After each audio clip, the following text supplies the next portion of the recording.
Oke, selamat sore Sobat Gen Z. Kita hari ini datengin Bu Ina karena beliau sangat sibuk waktunya, kita tidak bisa buat schedule dan alhamdulillah hari ini Ibu Ina berkenan untuk disamperin di Cisarua, Bogor dan mau tahu wawancara eksklusif kita. Let's go, kita samperin Bu Ina. Assalamualaikum Ibu. Hai, Waalaikumsalam warahmatullahi wabarakatuh. Izin Ibu boleh wawancara? Anda siapa? Saya mahasiswanya Ibu Ina. Ibu Ina sebagai mentor, dosen dan juga ibu saya. Jadi buat teman-teman Sobat Gen Z yang belum tahu Ibu Ina dan mau tahu keseruannya, let's go wawancara eksklusif kita. Terima kasih sebelumnya Ibu Ina sudah mau diundang di podcast Gen Z. Ada peribahasa tak kenal maka tak sayang. Saya sudah sangat kenal sekali sama Ibu Ina, tapi mudah-mudahan Sobat Gen Z juga kenal. Boleh untuk memperkenalkan diri dulu Ibu Ina? Nama saya gitu. Ya, alhamdulillah Sobat Gen Z ya. Ya, Sobat Gen Z, salam hangat, salam cinta dari gen apa ini saya? Gen konvensional. Ya, gen nama saya tadi sudah disebutkan, Lahanati Desi Panglina. Profesi ya dosen, motivator dan lecturer, juga sedikit berbisnis itu. Yes, betul. Ya mungkin seperti itu aja. Ya, baik. Jadi beliau kami undang sebagai dosen profesional dan sangat senior GLK3I dan juga tentunya entrepreneur. Nah, menarik ini Ibu Ina. Kenapa saya ini pengen belajar juga Ibu Ina tentang entrepreneur. Boleh Ibu Ina sharing antara cara membagi waktu untuk menjadi dosen dan juga menjadi entrepreneur itu bagaimana Ibu Ina? Awal kisah pertama dulu deh dari dosen dulu Ibu Ina. Oke. Ya, jadi gini, pertama kali artinya sebenarnya saya tidak punya keinginan menjadi seorang wanita yang berkarir ya. Buat saya udah nikah, udahlah di rumah aja biar suami dari kerja gitu kan. Kita mau menikmati hasilnya. Tapi ini dukungan dari suami sebenarnya ya. Awalnya adalah dia mungkin tahu kemampuan saya, kapasitas. Dia bilang, kamu silakan berkarya sesuai dengan passion. Karena background saya adalah dulu di bidang pendidikan, kuliah di bidang pendidikan, akhirnya kok di situ. Kemudian ada beberapa teman yang mengajak saya untuk mengajar, dan bahkan ada yang meminta saya mengajar di kampus yang sekarang masih tinggal lulus sebentar lagi. Nah itu saya akhirnya ya sudah. Jadi pertanyaannya bagus.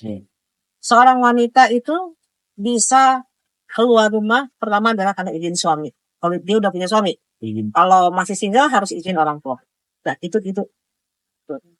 Lalu ya saya mengajar, sehari-hari mengajar, kemudian perjalanan waktu berapa memang mungkin Allah memberikan talenta di situ ya, maka terus nama saya itu banyak yang bukan sombong ya, bukan sombong sih, artinya banyak orang mengenal. Karena mungkin karena kemampuan ya untuk kita memberikan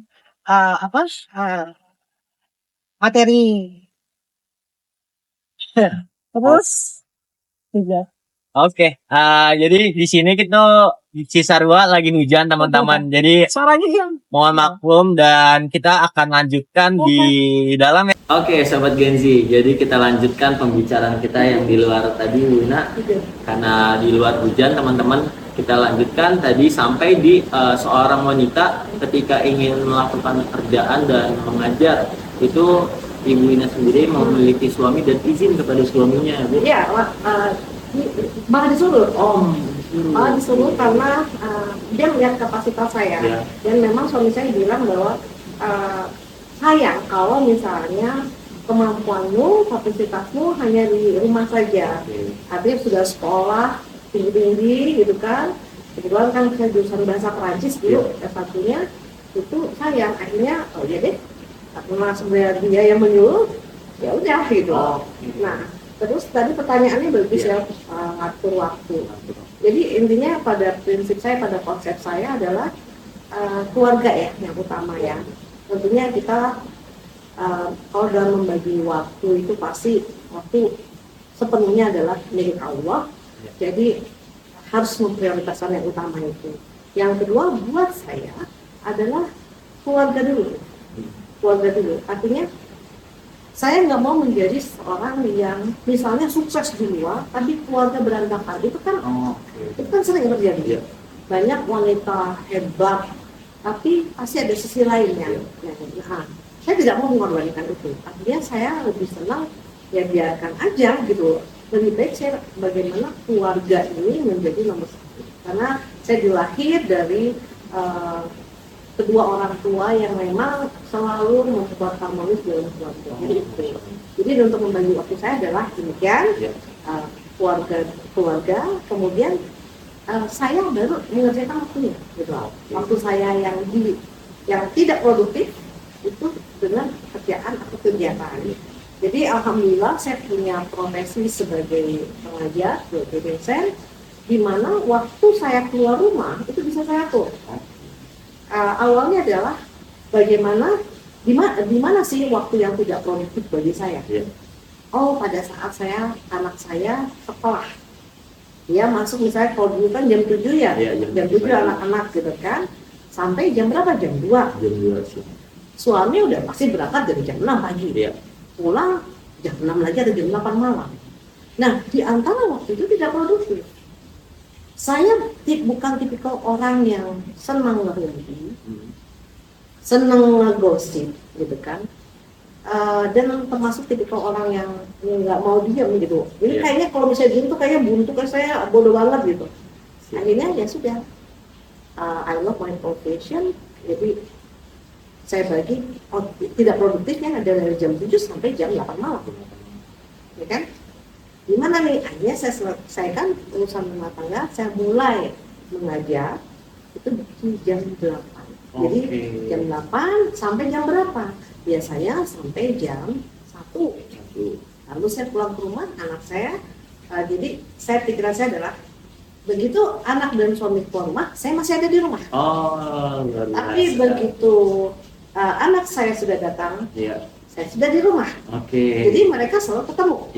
Nah, semakin anak saya dewasa, mereka sudah punya kegiatan sendiri, saya mulai nih merambah ke yang lain, yaitu sebagai trainer dan trainer yang mengajar di perusahaan-perusahaan. Dan ketiga atas izin suami mengatakan kamu boleh ngajar sampai keluar kota, luar pulau, tapi dari Senin sampai Jumat, Sabtu Minggu nggak boleh. Oke, komitmen itu saya pegang. Tapi perusahaan terkadang ada yang tahu boleh nggak sih gitu kan? Wah, itu pakai proposal dulu ke suami. Boleh. Nah, jadi memang itu ya buat saya seperti itu. Siap. Berarti buat teman-teman sobat Gen Z, apalagi khususnya wanita yang mau berkarir, itu paling utama kalau belum bersuami itu kata Bu Ina izin dengan orang tua. Terus kalau yang udah bersuami izin dengan suami. Insya Allah selama itu baik dan itu berkah, itu jadi seperti Bu Ina. Jadi Masya Allah, entrepreneur, dosen, dan juga trainer ya Bu Ina ya, di banyak perusahaan yang besar teman-teman semua. Dan jadi kalau misalkan Ibu Ina untuk entrepreneur itu sendiri mulainya dari sejak kapan ya?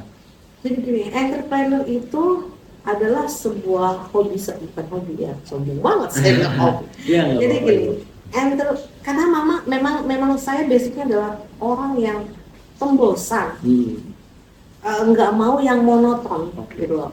Jadi pasti kalau udah 2 kali kayak gini kok kayaknya nggak ada tantangan ya gitu. Nah, akhirnya saya memulai dari sisi buruknya saya. Sisi buruknya saya waktu itu adalah saya suka usil sama orang. Suka usil, suka ngejailin gitu kan. Gimana caranya sisi usil saya ngejailin orang itu jadi manfaat. Karena education background saya mencoba bagaimana kalau saya bikin outbound training. Di outbound training kan banyak game, kan? Nah, sebenarnya kan kita ngerjain orang. Ngerjain orang disuruh itu, bayangkan dari direktur, dari manajer gitu loh. Siapa sih yang bisa nyuruh-nyuruh mereka? Betul. Makanya saya bilang, wah saya boleh nih gitu kan. Saya bisa ngerjain mereka, tapi ada maknanya. Jadi setiap game seperti itu. Jadi saya mulai Pertama kali usaha saya adalah di outbound training itu di 2001. 2001 dalam Jadi bidang outbound, kemudian training, lalu penyelenggaraan event gitu. Iya. Tapi berkaitan dengan training, edukasi. Oke teman-teman, outbound itu awal mulanya dari education ya Bu Ina ya, dan itu ada maknanya di dalam outbound itu sambil usil ya, walaupun bisa dibilang seperti itu. Bayangin dong, sorry nih, bayangin seorang manajer, seorang direktur utama itu bisa disuruh-suruh sama saya, Pak, ini, nurut loh. Coba kalau misalnya saya datang sengaja ke kantornya dia, iya Bapak, tapi begitu outbound, ya. Karena outbound sudah masuk ke ranahnya Ibu Ina. Oke, terus saya tuh cukup tahu juga Ibu Ina ini memiliki kopi. Boleh diceritain Ibu Ina awal ketemu kopi ini? Enggak sengaja sih sebenarnya. Jadi gini, pada basicnya saya pencinta teh, karena saya orang Sunda. Orang Sunda itu kan teh ya, teh Ina, teh Yanti gitu kan, ya teh. Nah, entah kenapa gitu saya dulunya tuh anti sama kopi. Kayaknya kalau habis minum kopi tuh saya pusing segala macam gitu kan. Nah, dilalah di 2000 berapa saya lupa ya, 2016-an. Oke, 2016. Salah satu rekan dosen saya, dia itu mendapat hibah dari Kementerian Koperasi untuk membangun namanya Pusat Kopi Nusantara. Itu di Taman Mini. Taman. Ya kan? Nah, di mana nanti ada pendidikannya, ada segala macamnya. Saya diajak untuk menangani program pendidikan gitu kan, pelatihan terkait dengan si baristanya, service excellent. Oke lah. Di situ saya disuruh minum kopi. Saya bilang, saya nggak bisa minum kopi, mak saya kumat gitu kan, nggak bisa. Saya takut. Itu banyak banget gelas kopi. Saya disuruh nyicipin. Saya bilang saya nggak mau. Sampai akhirnya teman saya bilang, minum Bu, nggak akan apa-apa obat minum ini. Kalau ibu sampai sakit masuk rumah sakit, saya nggak akan nanggung. Saya bilang, wah nggak mau lah gitu kan. Akhirnya saya nyoba minum kopi. Sampai akhirnya saya bisa membedakan dan merasakan gitu kan. Oh, ternyata kopi itu seperti ini. Ternyata kopi itu banyak ceritanya. Ternyata kopi itu banyak ilmunya.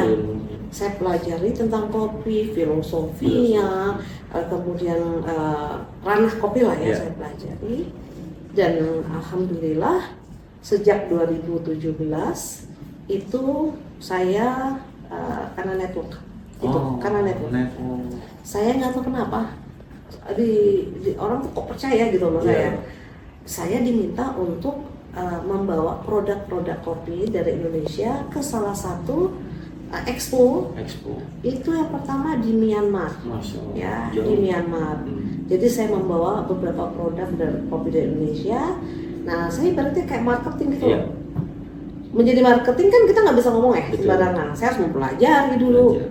Lama-lama jadi tahu gitu kan. Nah, sehingga dari kepercayaan itu suatu ketika pemerintah Indonesia punya program, yaitu bagaimana membuat korporasi kopi Indonesia. Itu adalah proyek utama pemerintah, dan ini adalah program pemerintah. Saya diangkat nih, terpilih menjadi direktur utama. Masya Allah. PIC-nya di waktu itu Kementerian Pertanian, dibantu dengan Bank Mandiri.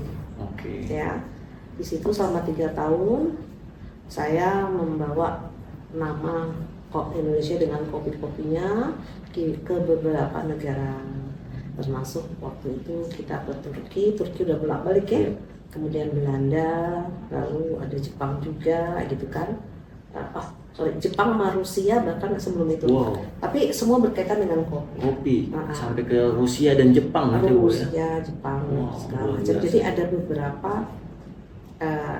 beberapa negara yang kita kunjungi untuk mempromosikan kopi. Luar biasa. Berawal dari tidak suka, terus ada tidak suka sama sekali Bu ya, terus nggak dikenali. bisa gitu loh, nggak bisa minum Oh. kopi karena saya, nah ternyata Iya. setelah itu saya tahu Ya. yang salah bukan kopinya, tapi saya salah memilih produk. Oh, oke. Nah akhirnya sekarang ya salah satu fokus visi saya adalah tentang kopi. Oke.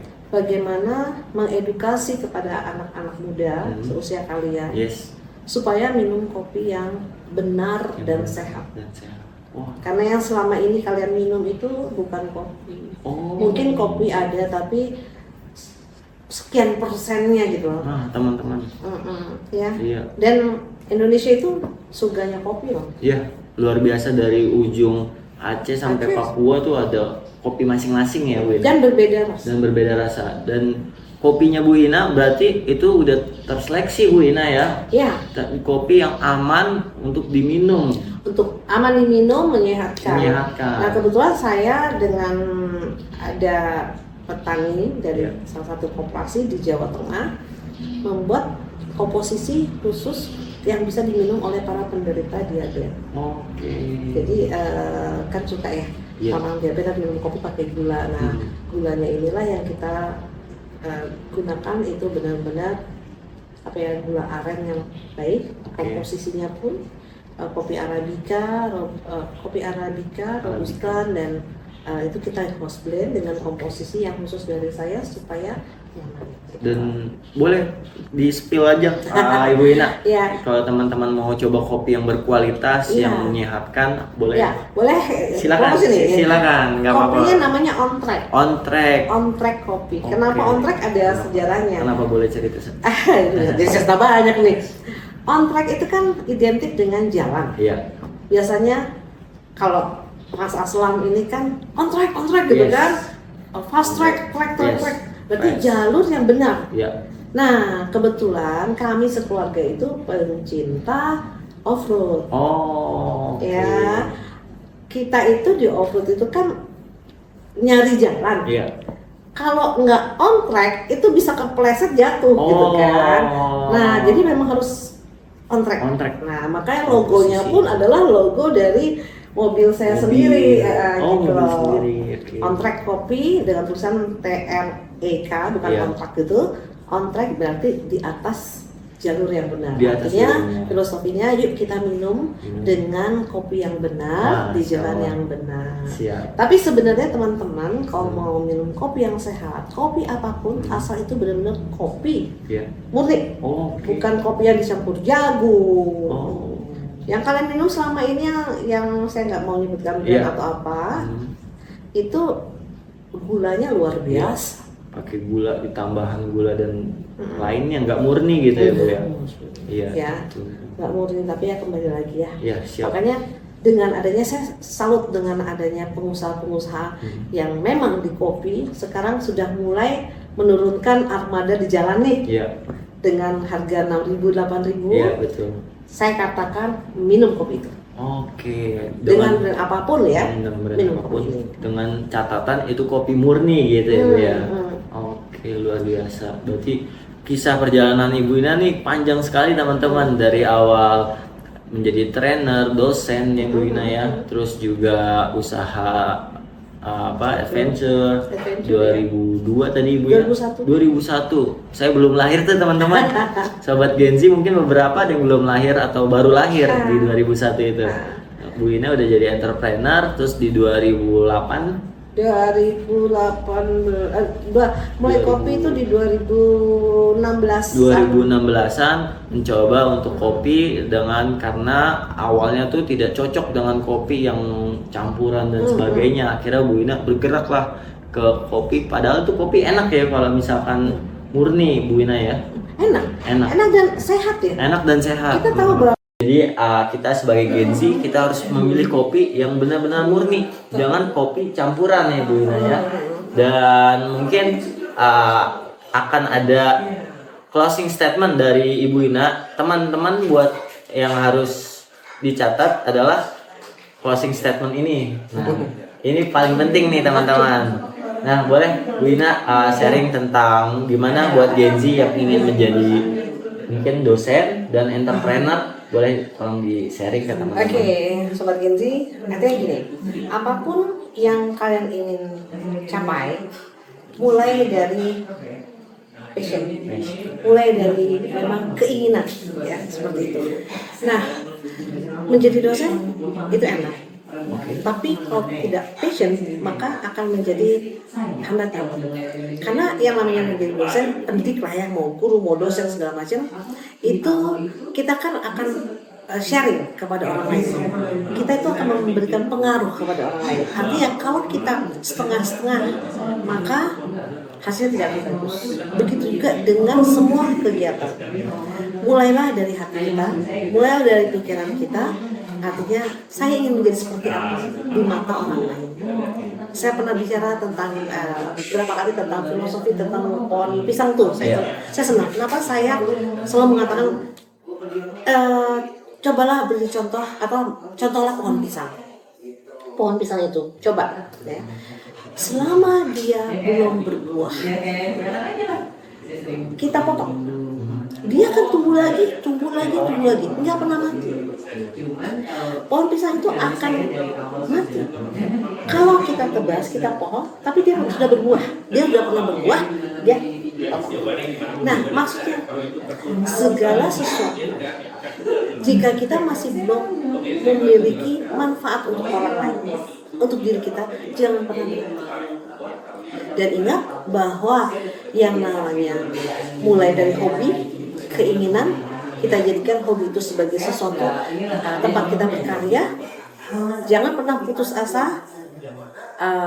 Carilah ilmu yang baru, karena kita tidak akan pernah bisa cerdas, pintar kalau kita tidak mau belajar, intinya. Ya, jadi teman-teman Genzi ingat, mindset kalian berubah, out of the box, tapi jangan sampai lompat ya. Kalau jauh ya, kabur aja itu nggak usah. Ya, berkarya di rumah sendiri itu aja. Cinta Indonesia dan sayangi kesehatan, terutama untuk kalian. Siap. Terima kasih banyak Bu Ina. Jadi yang bisa kita simpulkan Sobat Genzi adalah terus memberikan inovasi, terus belajar, dan juga memberikan kontribusi untuk orang dan bermanfaat untuk orang lain. Seperti itu Bu Ina ya. Semoga ilmu yang diberikan oleh guru kita, mentor kita, dosen kita bermanfaat buat teman-teman Sobat Genzi dan khususnya saya pribadi. Terima kasih banyak Ibu Ina. Terima kasih, sukses buat Ibu Ina juga. Sekian dari podcast kami, sampai jumpa di episode berikutnya. Bye bye.